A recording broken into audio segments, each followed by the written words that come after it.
Whether you saw Barbie, Oppenheimer, or both this weekend, I've got spoiler thoughts on both movies right now.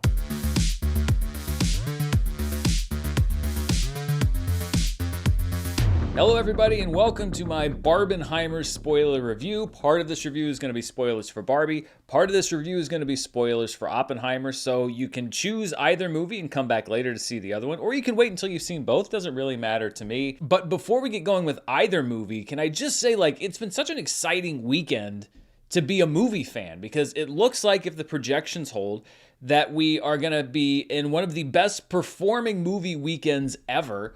And this was also something that was seemingly very organic. It really was people looking at these two movies coming out and also looking at the humor of these two movies coming out, Barbie on one hand, Oppenheimer on the other hand, and it just kind of became a cultural event. And I love that, because people are going to be talking about this weekend for a very long time. It looks like both of these movies are able to thrive and survive in the marketplace, and I think that that's because there's something about both movies that's just really exciting to people. And I hope that this will convince the studios, maybe, to finally get back to the negotiating table with the actors and the writers, because this is the kind of momentum and buzz that you want if you are a studio or if you are a theater owner. And of course, as this is happening, we're already talking about movies like Dune potentially and other ones later this year getting pushed off of their release dates because of the strike. And, let's not lose this momentum. I mean, I really do hope that somebody with a clear head on the studio side decides to at least go back to the table and start negotiating again,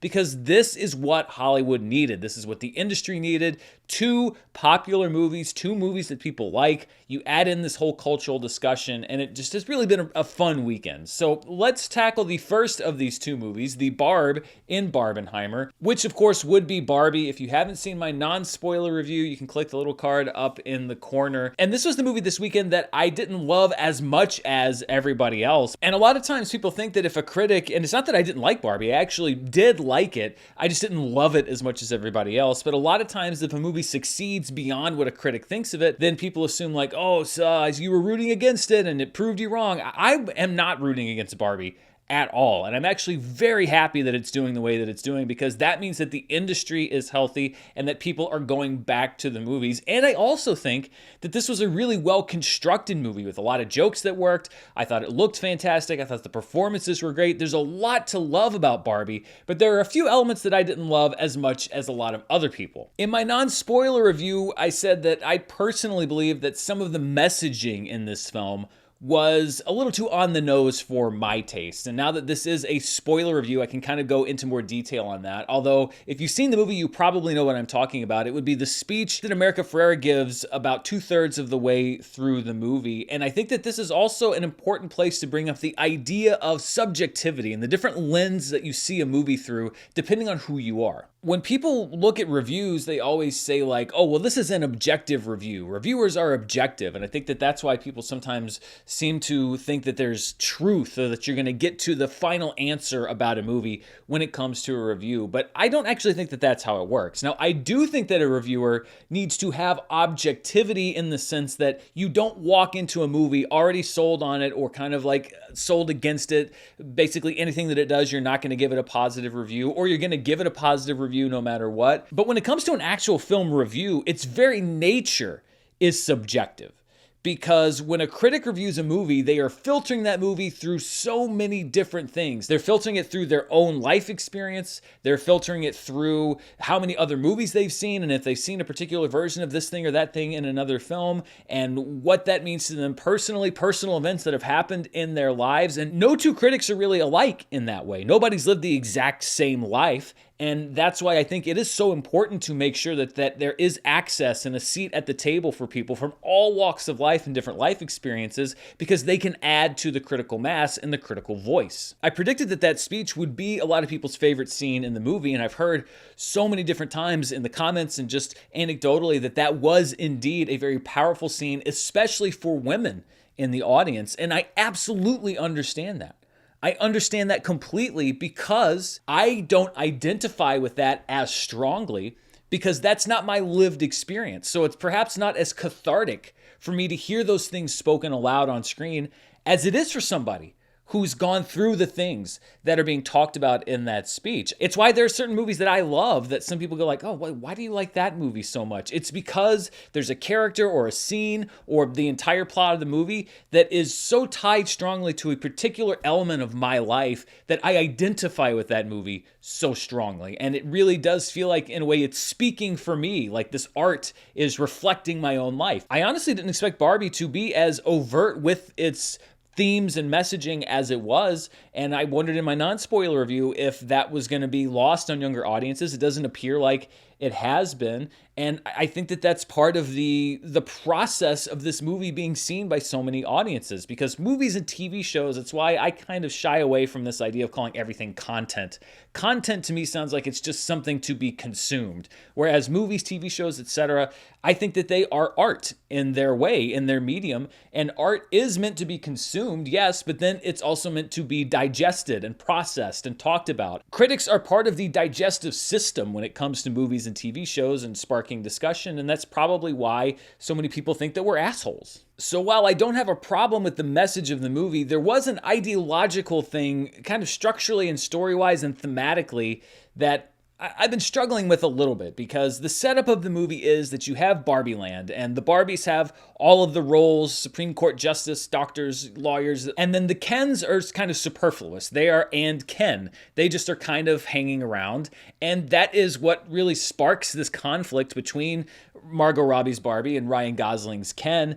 And when you get to the end of the movie, there's that discussion, and I thought that it was a good discussion about Ken finding his role in the world, and he's got to be separate from Barbie. And Barbie even apologizes for kind of making him feel superfluous, and I think that that's all good. I think that's a really good trajectory for those characters to take. My issue is that when all of that is resolved and the Barbies are back to the roles of power that they were in, and they've enshrined their constitution, etc., there's a brief discussion, and it's really kind of treated as a joke, where one of the Kens says like, hey, can I be a Supreme Court justice? And they're like, no, you can't do that. Maybe one of the lower courts. And then there's a voiceover line, which again is sort of treated as a joke, where it says that the Kens will have as much power in Barbie Land as women have in the real world. And I get the humor behind both of those things, but when you look at the theme of the movie, to me, it kind of contradicts what I think the lesson of the film was, which is that the movie really is about the inherent injustice behind the patriarchy and the idea that all of the power is concentrated here, and you're subjugating this group of people here. And yet at the end of the movie, we're kind of back to the status quo, in the sense that the Kens are still sidelined, and it's expressly said that they will not be given roles of power in Barbie Land. And to me, that just makes Barbie Land a reflection of the real world, which is a system that we were told is a bad system. The Kens were objectively wrong for taking over Barbie Land in the way that they did, but I don't think that that necessarily justifies where they are at the end of the movie. And, you know, I'm not outraged by this like so many people are, who probably would have been outraged by this movie regardless, let's be honest. But I do think, just on a creative level, and when you look at it structurally and from a writing level, it does create a bit of a dissonance thematically with the rest of the film. Now, the things that I loved in the movie, and that I wish that they'd done even more of, were the things that were centered specifically on Margot Robbie's stereotypical Barbie. For example, there's the scene, and it's a very small scene, where she sits on the bench and she sees the older woman sitting next to her, and she looks at her and she says, "You're beautiful." I love the setup there, which is the idea that when Barbie sees somebody in the real world who does not fit the ideal of beauty as exemplified by Barbie, because Barbie has only grown up around other Barbies, she sees the difference in that older woman as beauty. And I really wish that you could have explored more of that, in the idea of what's beautiful and how much of that is shaped by your environments and your surroundings. And again, it could have drawn a better line between Barbie world and the real world and explored the differences there a little bit more, instead of kind of just going to the real world and then back to the Barbie world for the third act. And I think you also could have tied it into the specific legacy of Barbie, because there's also a contradiction there. Barbie is in many ways a feminist icon, because this was a toy that was telling little girls that they could be doctors, they could be astronauts, they could be lawyers and whatever, years before that was a message that you could find in a lot of mainstream media. And yet at the same time, other Barbies are sort of the image of vapid capitalism, beauty obsessed, clothes obsessed with the Malibu dream house, and maybe an example that you don't want younger girls necessarily to follow. And it's the same doll. And so when they all exist together, there almost could have been a conflict that was stoked between them by people in the real world. But I think what that also does is, ironically, sidelines Ken. And you could tell that, and they had a great thing with Ryan Gosling here playing Ken. You could tell, I think, that they really wanted to play on the Ken angle, which does then lean more into doing the patriarchy thing rather than this more Barbie-centric story. She's kind of splitting the spotlight with Ken a little bit more. But I think it's really encouraging that they definitely did not tap the well dry as far as analyzing who Barbie is and what the legacy of Barbie is. So while I do have my qualms with the movie, I also really liked a lot of it. The Helen Mirren voiceover, the line about Margot Robbie not being the right casting if you're going to do a story about Barbie not feeling adequate, that was an A-plus joke. That's one of the hardest times I've laughed in a movie in a while. And then, of course, I mentioned Ryan Gosling was great. Margot Robbie also really, really good. The journey that character takes, and she has to play so many different kinds of emotions from the beginning to the middle to the end of the movie. So I'm glad that she has found a vehicle like Barbie where she is front and center. It's done well at the box office, and it only underscores her value as an actor because she is a really, really good actor. And I'm glad now that that has been married with the financial success of a blockbuster movie like this. So let's move now to Christopher Nolan's Oppenheimer. I was curious about how audiences were going to respond really to both of these movies. The cinema score came out for both of them, which is a poll taken of opening night crowds, which are usually the crowds that have the highest expectations for movies, and both got an A, which kind of surprised me. I thought that they might get an A- or maybe a B+ in the case of Oppenheimer, because they're not exactly what you may think they are going in, but I think that just speaks to the strength of each movie's message and how well made they are. I have seen, though, again, in the comments, a lot more disappointment when it comes to Oppenheimer than when it comes to Barbie. And a lot of people saying that they didn't get what was promised and that they were disappointed in the film. And I'm not completely surprised. It is out there in many ways, and I thought that it would be polarizing for some people. But the reasoning behind some of these responses has been a little curious to me in the sense that, I feel like I could push back given the intention of the movie thematically. And again, maybe the issue being that people were hewing a little too close to their expectations and not letting the movie in for what it was. I've seen a lot of people who thought that the Trinity test, the first test of the atomic bomb, was a disappointing sequence, that they thought that given the buildup and the marketing that this was going to be the crux moment of the movie, maybe even the climax of the movie, and that they felt underwhelmed by it, that the explosion wasn't big enough. First of all, I think that the work with the audio, when the bomb went off and all of the audio just drops out, and you have this bright light, you do see these explosive elements. I think maybe part of it is that when you cut wide, the bomb is not huge because you're often at the POV of people that were very far removed from the explosion. But I think people wanted this sort of Michael Bay-esque thing, and I just don't necessarily think that that's what Christopher Nolan is always going to deliver, because I think he was much more interested in the representational elements of that moment and seeing the people's reaction and being on faces and seeing Oppenheimer than in delivering this just huge, massive explosion on screen. I feel like that's a shot that we've seen in so many movies, and you can see the actual footage of the Trinity test. If you want to see just like the big mushroom cloud shot, to me it was much more abstract than that, and I didn't necessarily mind that approach. Similarly, I've seen some people say that they were disappointed that the movie didn't show the use of the atomic bomb in Japan, in Hiroshima, and Nagasaki. And I also think that would have been odd because the movie itself is almost constantly either with Oppenheimer or with characters that are talking about Oppenheimer. And there's really not much of the movie zooming away from him to show this sort of third-person view of like what's actually going on in the United States. We don't go into the war room in the White House. We don't, see troops moving. It's really confined to Los Alamos, what's happening at this lab, what's happening with Oppenheimer. And I think that part of the impact of that is that even he was not told when the bomb was going to drop, even though he'd asked to be told. And so to hear it secondhand is very much experiential and putting you in his shoes, to know what it was like, not just for him, but for everybody at Los Alamos, to find out on the radio that this thing that they'd spent years developing had been used. And a lot of people have also made the argument that, well, you can't really make a movie about the atomic bomb if you don't show the results of the atomic bomb. And again, I would say that I think the movie does in its own way.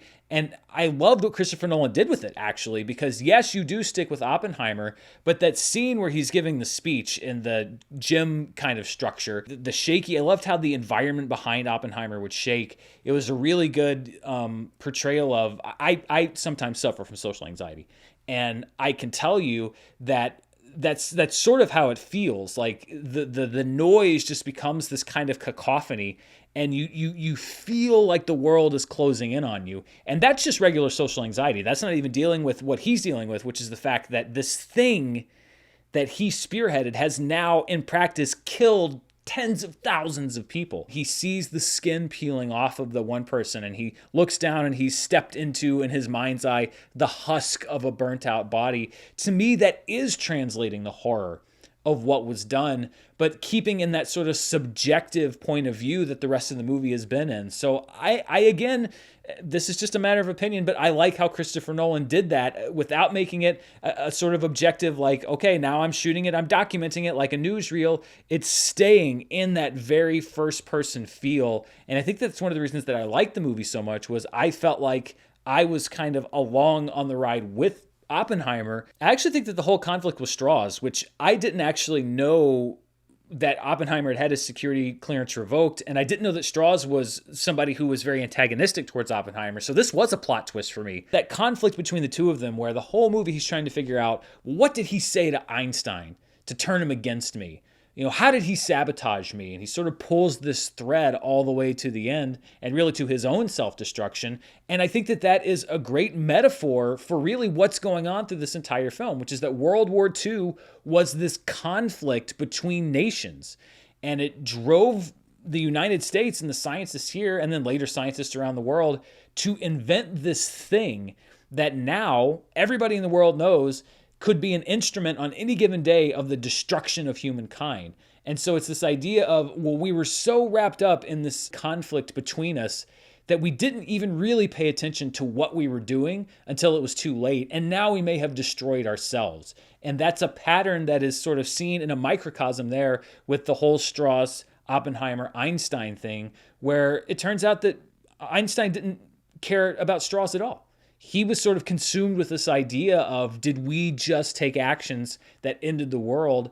And yet this guy, Strauss, is so short-sighted by his own conflict with Oppenheimer that he can't see the bigger point. And so I liked that dynamic. And again, I think it's a way of telling the big story of the movie in a small way that's also consequential with the plot. The sex scenes have been something that I've seen discussed with a lot of different people, and the idea of, were they gratuitous or were they jarring? And people didn't like the idea that the whole "I am become death" quote was wrapped up in that first scene with Florence Pugh. And again, for me, my take on it is that this relationship with Jean Tatlock was something that came back to haunt Oppenheimer in many different ways. It was the way that the movie most clearly showed us his womanizing nature and cheating on his wife and cheating with other people, but also his connection with her was part of what undermined him to allow for the revocation of his security clearance. And so I feel like the movie almost has to show us that as a carnal sin. I mean, it's almost like a biblical thing. Now, the idea of bringing in the "I am become death" line in the sex scene, which to me I think is sort of linking the two great sins of Oppenheimer's life, I will agree that it's a little bit on the nose, but Nolan kind of has a tendency to do that in some of his scripts. I don't know if I would have included that particular detail in that sex scene, but as far as the presence of those scenes, the second one even, I hear people say like, well, I don't understand, was it really necessary to bring in and do the one that's basically in the interrogation room? And that to me was even more impactful because it focuses so heavily on Emily Blunt's character, Kitty, Oppenheimer's wife. Her husband's infidelity is now laid bare in the public record, and it almost is also like, you know, it's torturing her. I mean, this is what she imagines, what she thinks of her husband cheating, and this has all been dredged up again. Is it shocking? Yes, but I didn't think it was gratuitous. I think it was supposed to be shocking, and I think that it achieved what it was set out to do. The only thing that really took me out of the movie was Gary Oldman playing Harry Truman, because it did just seem like another Gary Oldman prosthetics role. I actually liked the content of that scene. The idea that Oppenheimer realizes that he was basically used and that the government doesn't care what he has to say and certainly does not respect his point of view when it comes to the use of atomic weapons. But Gary Oldman in that part, I mean, well, first of all, when we talk about the Potsdam Conference, that was Truman, Churchill, and Stalin. Well, Gary Oldman's already played two of them, so he may as well play Stalin and sort of, you know, fill out that scorecard. But that was the only one that kind of felt like stunt casting. Everybody else in the movie, even though they were bigger names, to me, they sort of melded into their role. There were a few other cast members. I mean, there's so many, but a few that I didn't mention in my non-spoiler review because I didn't know if people knew that they were in the movie or not. Josh Hartnett. I've been on the cinematic journey with this guy since Halloween H2O. So crazy to see him pop up in this movie, and I thought he was really good. Casey Affleck, I like that they never really established what his character was capable of, but he could definitely disappear people whenever he wanted to. Alden Ehrenreich, his gradual realization of who Strauss was really kind of mirrored our own realization as an audience. You know, I kind of wish the Han Solo thing had never happened because he is such a good actor. And I feel like it was sort of derailed because of the whole Solo Star Wars story thing. He's in a movie that comes out later this year called Fair Play, and he's great in that too. It's coming out on Netflix, I think, later on in the fall. Give that one a shot when it comes out. Rami Malek, the whole movie, I was basically thinking, like, did this guy sign on to be an extra just because he loves Christopher Nolan? But then he sweeps in as the whistleblower on Strauss in the hearing. This movie was a lot like JFK, if you've seen the Oliver Stone film JFK, which is that the ego of, like, well, I'm an actor on a certain level, so I need to have a role this big, was pretty much gone. And it really was people just saying, like, yeah, I want to work with Christopher Nolan, and I'll come in and play any part that you have for me. Dane DeHaan, haven't seen him in a movie since Valerian, almost like a Law & Order episode with this character where he's like the fake suspect that's sort of the red herring, but I think that he played his part really well. And then Jason Clarke, what an SOB this guy was. The way he badgers witnesses, the cockiness, that scene where he's grilling Oppenheimer, so intense with the white glow coming in, and then his showdown with Emily Blunt, where he's trying to break her apart on the witness stand and she's just giving it back to him just as much as she's getting it from him. Again, there's going to be a lot of cast members that aren't going to be able to hit the radar for awards because there are so many and because there are lots of other movies that come out this year. But I think that that scene with Emily Blunt and Jason Clarke is really going to stay on people's radars. And I hope that she does get nominated along with Robert Downey Jr. and Cillian Murphy, because in a movie full of great performances, I think those were the three that were the biggest standouts. So in general, Oppenheimer, as I said in my other review, is my favorite movie of the year so far. I do look forward to watching it again, knowing what I'm in store for, because I can listen a little more closely, because it is a little tough. Maybe I can find an open caption screening, because it is a little tough to hear. Nolan does have to be taken to task for that a little bit. He really does not mix the dialogue very high in his movies, and it can be tough, especially in a movie that goes as fast as this one does, and some people have accents, and you're what do they say? And there's a lot of unfamiliar words. So, you know, I will hit the movie a little bit there and on a couple of script things, but they are really minor qualms for me. I really, really, really, really, really liked this movie. And, you know, I'm happy also that there are so many people that love Barbie so much. It may be a movie that I liked but didn't love, but still I am a believer and a lover of the power of movies and the power of movies to inspire us and make us laugh and move us. This weekend really, I think, proves just how true that is, because it's not just that people are seeing the movie. If both of these movies came out on streaming this weekend, it wouldn't even be close to the same kind of thing. I think people rediscovered this weekend the magic of going out with friends and everybody that wears pink going to see Barbie and then jumping over into a different theater to see Oppenheimer, and how it has brought people together and friend groups together and generations together.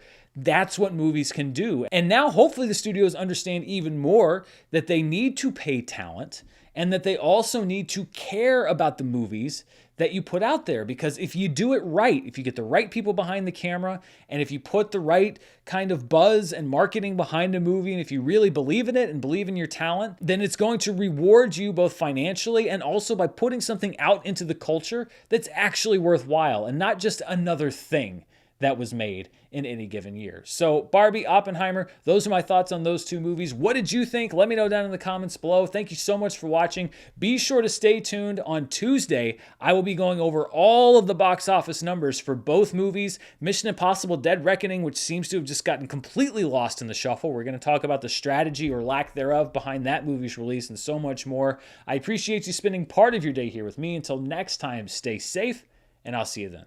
Bye.